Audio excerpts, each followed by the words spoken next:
Na década de 1990, as ruas de Camaragibe e da região metropolitana do Recife fervilhavam com uma violência que parecia não ter fim. Assaltos, roubos e pequenos crimes se multiplicavam nas favelas, enquanto a população sentia-se abandonada pelo Estado. Foi neste cenário de desesperança que emergiu uma figura que dividiria opiniões para sempre. Hélio José Muniz Filho, conhecido como Elinho, o pequeno príncipe que se tornaria o mais famoso justiceiro do Brasil. Nascido em 23 de junho de 1977, em Camaragibe, Pernambuco, Elinho cresceu em meio à violência urbana que assolava sua comunidade. Aos 16 anos, em 1991, este jovem magro e aparentemente comum tomou uma decisão que mudaria não apenas sua vida, mas toda a dinâmica criminal da região: formar um grupo de justiceiros para combater os almas cebosas, termo pejorativo usado para designar pequenos delinquentes, ladrões e assaltantes que aterrorizavam a população local. A transformação de Elinho de adolescente comum em justiceiro não foi súbita. Segundo relatos, ele foi motivado pela violência constante que presenciava em sua comunidade, especialmente na favela do Detran, em Iputinga, onde residia. A sensação de impunidade e a desconfiança no sistema judicial criaram um ambiente propício para que alguém assumisse o papel de executor da justiça popular. Matar almas cebosas é mais fácil do que beber um copo d'água, declarou Elinho em entrevista à Folha de São Paulo em 1998, revelando a frieza com que encarava suas ações.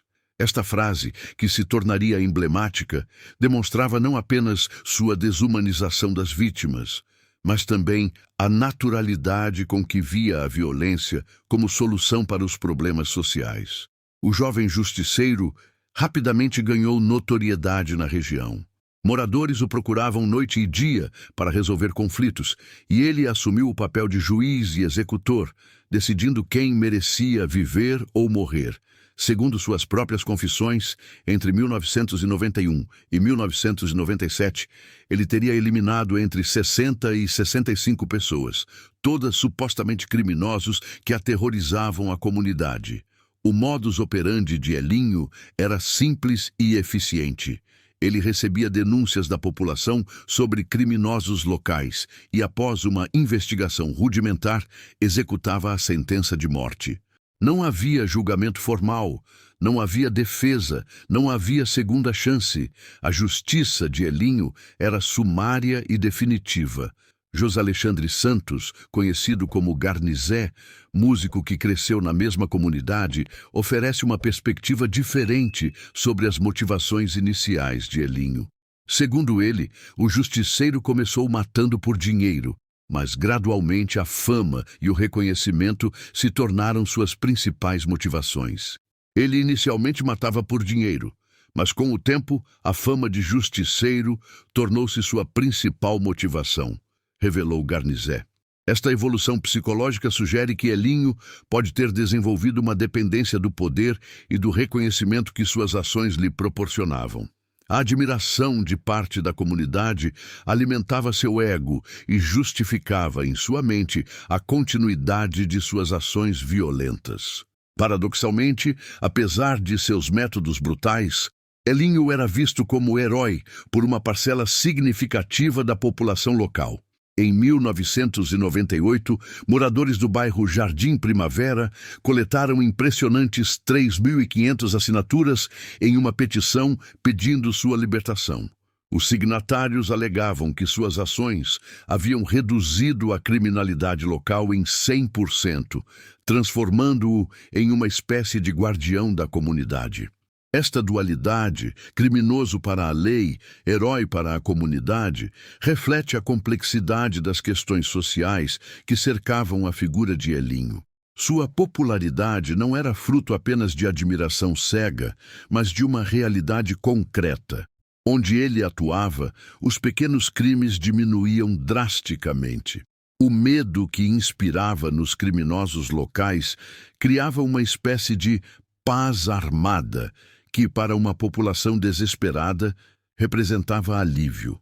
Em 1997, a trajetória de Elinho chegou ao fim.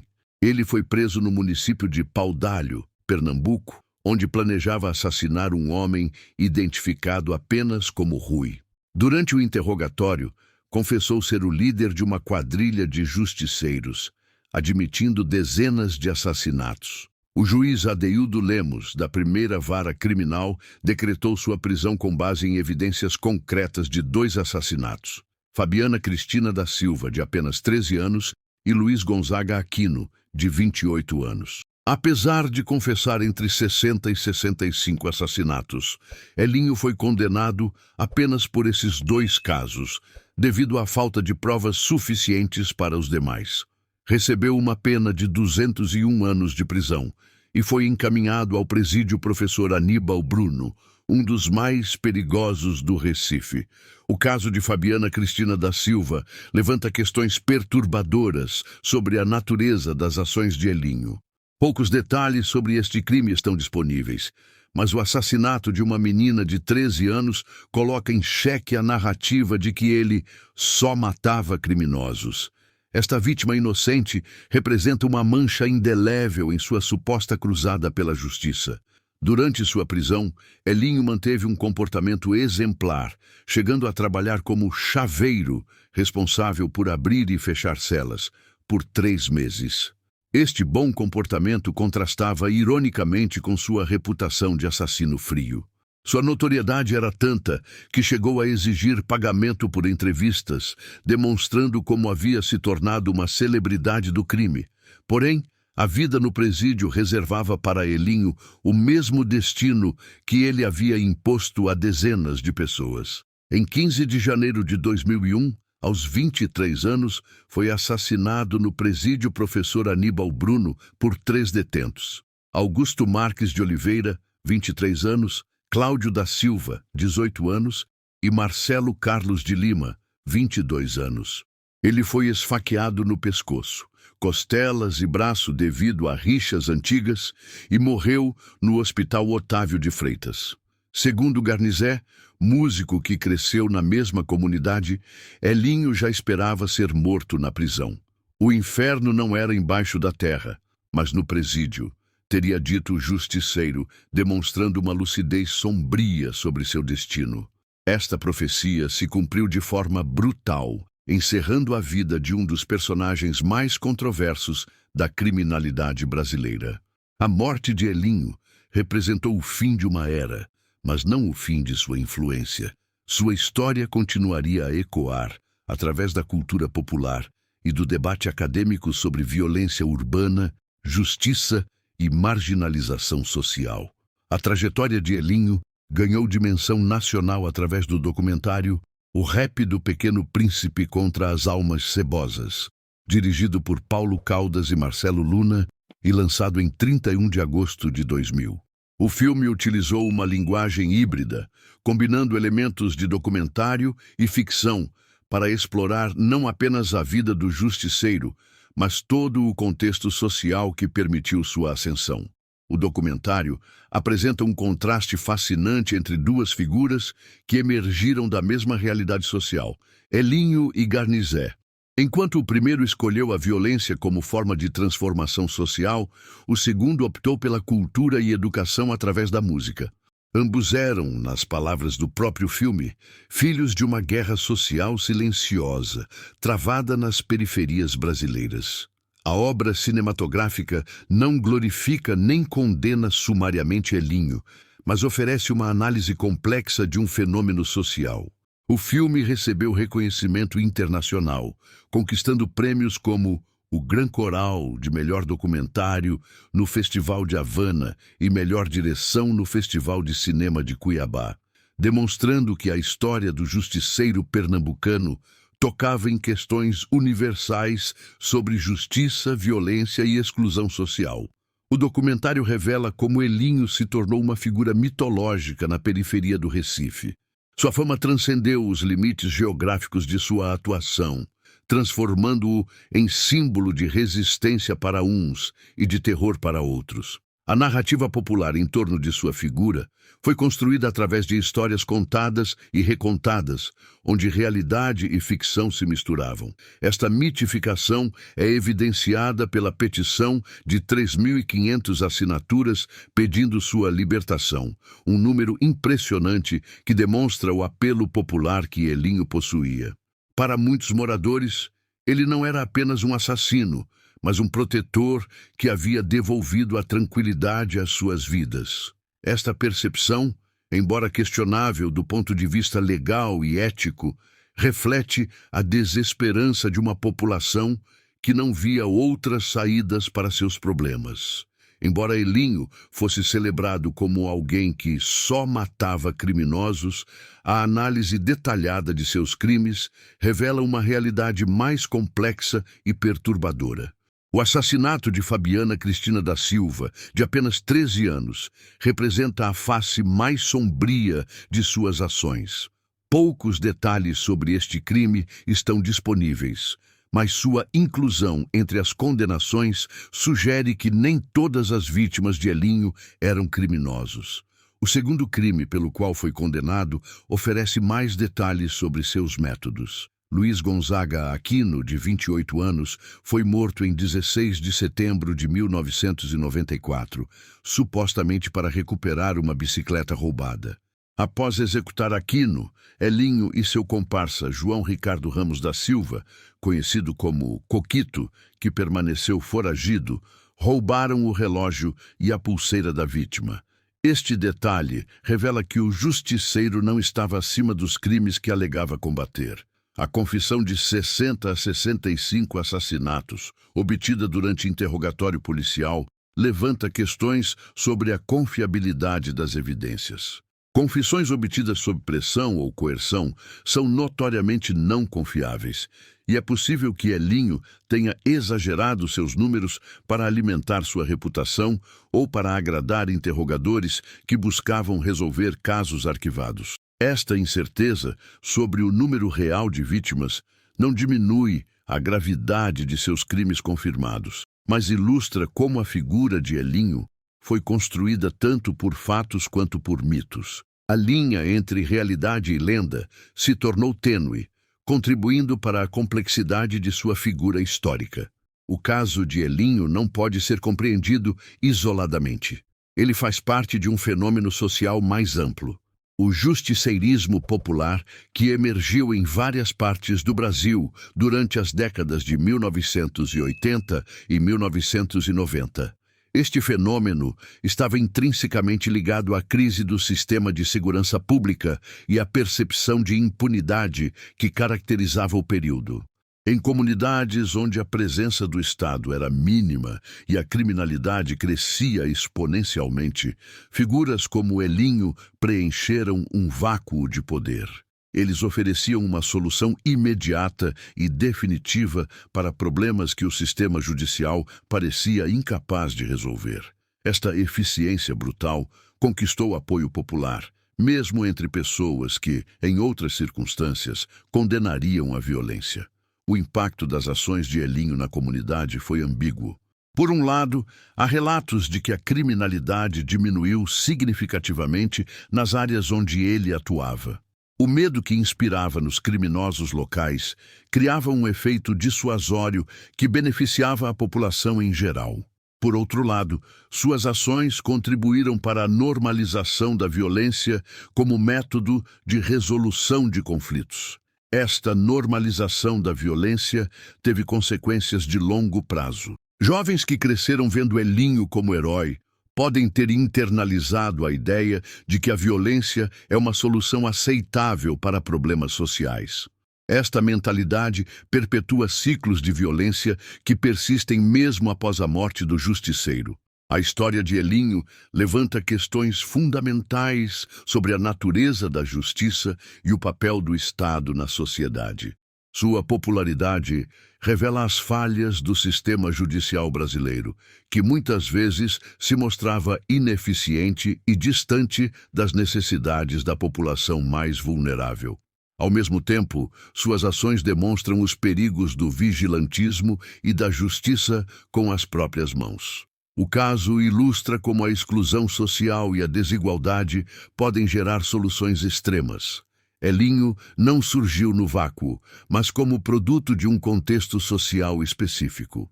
Sua história serve como um alerta sobre as consequências da negligência estatal e da falta de perspectivas para jovens em situação de vulnerabilidade. Mais de 2 décadas após sua morte, Elinho continua sendo uma figura controversa. Para alguns, ele permanece como símbolo de resistência e proteção da comunidade. Para outros, representa os perigos do fanatismo e da violência descontrolada. Esta dualidade reflete a complexidade das questões sociais que sua história encarna.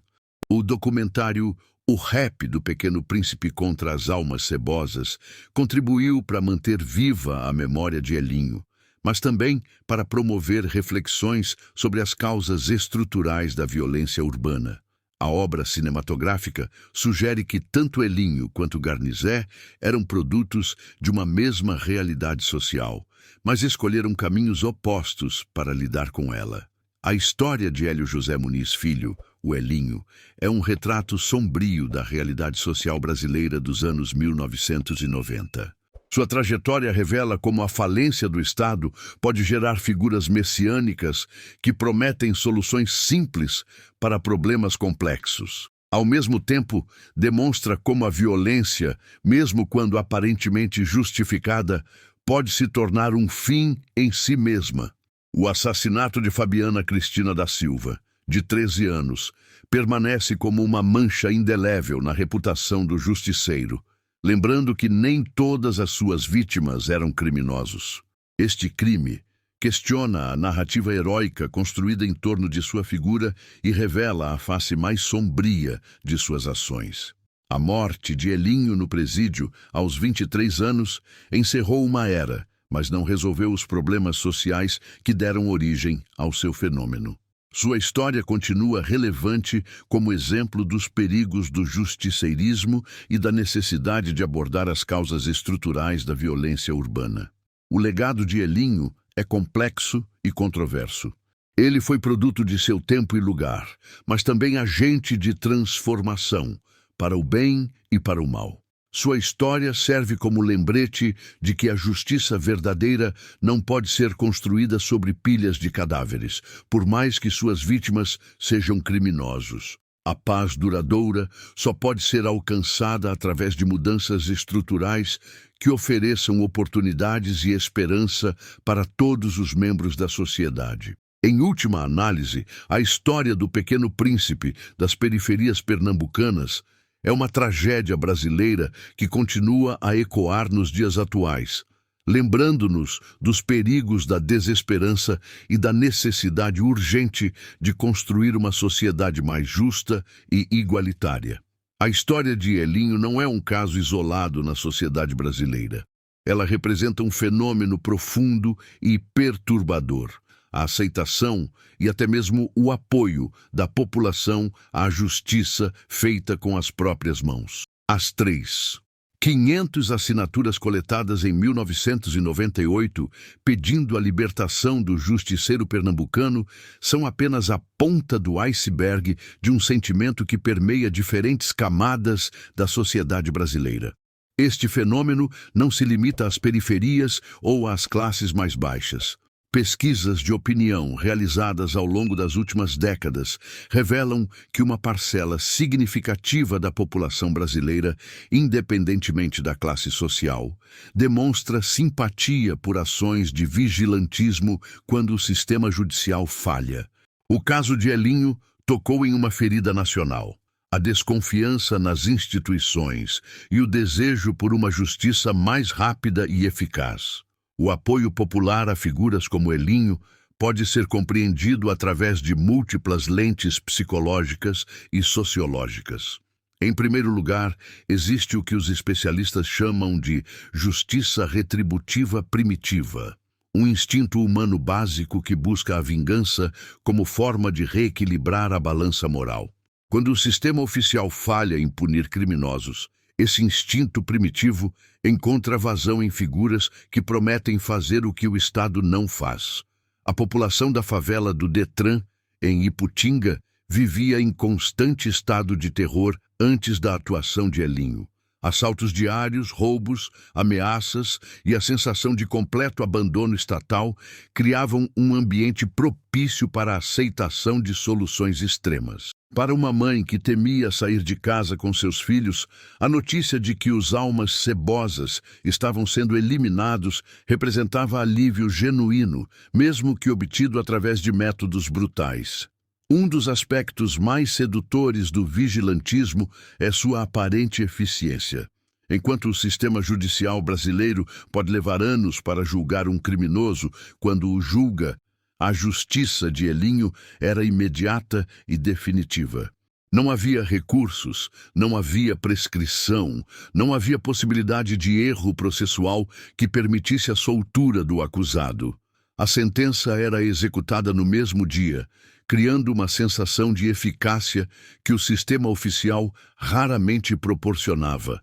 Esta eficiência, embora brutal, respondia a uma necessidade psicológica profunda da população. Em uma sociedade onde crimes ficam impunes e criminosos são vistos voltando às ruas rapidamente, a ação direta de um justiceiro oferecia a satisfação imediata de ver a justiça sendo feita. O fato de que essa justiça era sumária e potencialmente injusta era secundário diante do alívio emocional que proporcionava. O Brasil possui uma longa tradição de violência legitimada por objetivos supostamente nobres. Desde os tempos coloniais, passando pela ditadura militar até os dias atuais, a sociedade brasileira frequentemente aceita e até celebra a violência quando ela é direcionada contra grupos considerados indesejáveis. Esta cultura cria um terreno fértil para o surgimento de figuras como Elinho. A linguagem popular revela essa aceitação. Termos como almas cebosas, elementos, marginalidade e escória desumanizam criminosos e facilitam a aceitação de sua eliminação. Quando Elinho dizia que matar almas cebosas era mais fácil do que beber um copo d'água, ele não estava apenas revelando sua frieza pessoal, mas ecoando um sentimento social mais amplo de que certas vidas têm menos valor que outras. O apoio popular ao vigilantismo é, em grande medida, uma resposta ao fracasso do Estado em cumprir suas funções básicas. Quando a polícia não consegue prevenir crimes, quando o judiciário não pune criminosos, quando o sistema prisional não ressocializa detentos, a população busca alternativas. Elinho representava uma dessas alternativas, por mais extrema que fosse. Este fracasso estatal não era apenas uma percepção, mas uma realidade concreta. Na década de 1990, Pernambuco enfrentava índices alarmantes de criminalidade, com taxas de homicídio que chegavam a ser 4 vezes superiores à média nacional. A polícia, mal equipada e mal treinada, era vista como ineficiente e, em muitos casos, corrupta. Neste contexto, um jovem de 16 anos que se propunha a fazer o que o Estado não conseguia fazer naturalmente, atraía simpatia popular. A mídia desempenhou um papel crucial na construção do mito de Elinho. Suas ações eram noticiadas com uma mistura de horror e fascínio que alimentava o interesse público. A imprensa, mesmo quando condenava oficialmente seus métodos, contribuía para sua mitificação ao destacar sua eficiência e o apoio popular que recebia. Esta espetacularização da violência criou um ciclo vicioso. Quanto mais Elinho era noticiado, mais famoso se tornava. Quanto mais famoso, mais apoio popular recebia. Quanto mais apoio recebia, mais legitimado se sentia para continuar suas ações. A mídia, inadvertidamente, tornou-se cúmplice na construção de um monstro que ela mesma ajudava a alimentar. Embora Elinho tenha atuado na era pré-internet, seu fenômeno encontra ecos na era digital. As redes sociais amplificaram exponencialmente a capacidade de grupos vigilantes de obter apoio popular. Casos recentes de linchamentos e injustiçamentos frequentemente recebem apoio massivo em plataformas digitais, com milhares de curtidas e compartilhamentos celebrando a violência contra suspeitos de crimes. Este fenômeno digital revela que o desejo por justiça imediata e violenta não diminuiu com o tempo. Se algo, as redes sociais democratizaram e amplificaram esse sentimento, permitindo que pessoas de todas as classes sociais expressem abertamente seu apoio a ações vigilantes. Comentários como "bandido bom é bandido morto" se tornaram lugares comuns em discussões sobre segurança pública.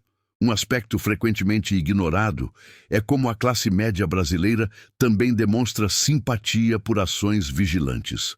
Embora não vivam na mesma realidade de violência extrema das periferias, muitos membros da classe média veem no vigilantismo uma solução para seus próprios medos e frustrações com a criminalidade urbana. Esta simpatia se manifesta de formas sutis: apoio a políticas de tolerância zero, celebração quando criminosos são mortos em confrontos policiais, e até mesmo a romantização de figuras como Elinho através de produtos culturais. A classe média, protegida por muros e sistemas de segurança, pode se dar ao luxo de apoiar teoricamente a violência vigilante sem precisar confrontar diretamente suas consequências. O apoio popular ao vigilantismo cria um ciclo vicioso que perpetua a violência. Quando a sociedade legitima a eliminação de criminosos através de métodos extrajudiciais, ela está essencialmente abandonando os princípios fundamentais do Estado de Direito. Esta legitimação não apenas encoraja novos vigilantes, mas também corrompe as instituições oficiais, que podem passar a adotar métodos cada vez mais violentos para satisfazer as expectativas populares. No caso de Elinho, este ciclo é evidente. Sua popularidade encorajou outros jovens a seguir seu exemplo, criando uma cultura de violência que persistiu mesmo após sua morte. A polícia, percebendo o apoio popular a métodos violentos, pode ter se sentido menos pressionada a seguir procedimentos legais e mais inclinada a adotar táticas brutais. A aceitação social do vigilantismo tem consequências profundas e duradouras. Ela erode a confiança nas instituições democráticas, normaliza a violência como método de resolução de conflitos e cria precedentes perigosos para futuras gerações. Quando uma sociedade aceita que certas pessoas podem ser mortas sem julgamento, ela está abrindo caminho para a barbárie. No caso específico de Elinho, a aceitação de suas ações levou a uma normalização da violência que teve efeitos geracionais. Jovens que cresceram vendo-o como herói internalizaram a ideia de que a violência é uma solução aceitável para problemas sociais. Esta mentalidade contribui para a perpetuação de ciclos de violência que se mantêm até hoje. O apoio popular ao vigilantismo revela um paradoxo fundamental. Uma sociedade que deseja justiça acaba apoiando a injustiça. Ao celebrar figuras como Elinho, a população está, paradoxalmente, legitimando a negação dos direitos fundamentais que ela própria gostaria de ver protegidos. Este paradoxo revela a complexidade e a contradição inerentes ao desejo humano por justiça. O assassinato de Fabiana Cristina da Silva, de 13 anos, ilustra perfeitamente este paradoxo. Enquanto a população apoiava Elinho por proteger a comunidade, ele estava simultaneamente vitimando uma criança inocente. Esta contradição raramente é confrontada pelos apoiadores do vigilantismo, que preferem focar apenas nos aspectos que confirmam suas expectativas. O apoio popular ao vigilantismo não deve ser simplesmente condenado, mas compreendido como um sintoma de problemas sociais mais profundos. A solução não está em criminalizar ou moralmente censurar aqueles que apoiam figuras como Elinho, mas em abordar as causas estruturais que tornam o vigilantismo atraente. Isto inclui reformas no sistema de justiça criminal, Investimentos em segurança pública, programas de prevenção à violência e, fundamentalmente, a construção de uma sociedade mais justa e igualitária. Apenas quando o Estado demonstrar capacidade de proteger seus cidadãos e punir criminosos de forma eficaz e justa, o apelo de figuras como Elinho diminuirá. A aceitação social do vigilantismo, representado por Elinho, revela aspectos sombrios da sociedade brasileira, mas também sua desesperança e seu desejo genuíno por justiça. Este fenômeno não pode ser ignorado ou simplesmente condenado. Ele deve ser compreendido como um reflexo de falhas sistêmicas que precisam ser urgentemente endereçadas. A história de Elinho e sua aceitação popular servem como um alerta sobre os perigos de uma sociedade que perde a fé em suas instituições. Quando o Estado falha, quando a justiça é lenta, quando a impunidade reina, a população busca alternativas, mesmo que essas alternativas sejam brutais e injustas. O desafio para a sociedade brasileira é encontrar formas de canalizar esse desejo por justiça através de meios legítimos e democráticos. Apenas assim será possível evitar que novos Elinhos surjam para preencher o vácuo deixado por instituições falhas, e apenas assim será possível construir uma sociedade verdadeiramente justa e pacífica. E por aqui ficamos com mais uma reportagem. Espero que todos tenham gostado. Confira se já está inscrito no canal. Compartilhe para seus familiares. Um forte abraço e até breve.